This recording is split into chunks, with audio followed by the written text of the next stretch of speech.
I'm trying to think. I think I've only done one work involving a car in my life, an image of a car.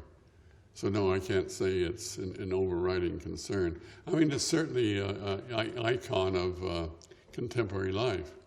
I mean, you can always divide up in the world into people that have access to a car and people that don't. And entirely different lives. I mean, I was just over the weekend driving to Malibu Beach for a party, and all the people at the beach there, they had to get there somehow with a car, but how do they enjoy the comforts of nature if they don't have a car? They just sit home like this, or they have to go on a bus. So it's really a big sociological issue, and that's just in the U.S. Think about the rest of the world. I don't know how I started. I don't know if the idea came immediately or not. I think I thought about it a long time. I think, yeah, sure. You know, it's kind of like a woman. You know, she can't make herself up to look good only from one side. You know, she has to look good all around.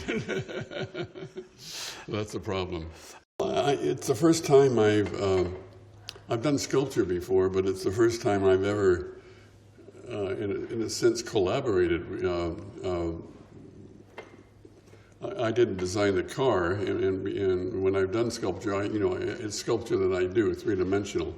But here I collaborated with the designers of the car, and they have, I don't know if they got to say okay or it's not okay or not, but anyway, we collaborated. And then the challenge comes in making something that is just not understood from one point of view, but it's understood from a total point of view, that one area is not more important than the other. And I think that's the thing that was of most concern, because it's very, it could be very interesting, it could get very interesting right in here, but then that would be an expense of this and an expense of that and so on. So yeah, it was a challenge, and I enjoyed it, because I knew a lot of people were going to see it, and it would have no idea who I was, and they, whatever experience they would have with art, some yes, some not so much, and some not at all. So it would have to be, I would have to address a very large public. So there. Well, the reason I did that, I like ambiguity and playing between 3 dimensions and 2 dimensions. So it's one is a contradiction of the other. You have it 2-dimensional and 3-dimensional at the same time, and I think most people live their lives between 2-dimensional images in magazines and newspapers as advertising, and then they might see an image of a BMW. They say, "Oh, I want to buy that." So then they move to the 3-dimensional image, and they realize their dreams. I think I like all of it, and I think if I liked a single part, that would mean that I was not successful, but playfully I can say I like the red here and the green over here, because it says,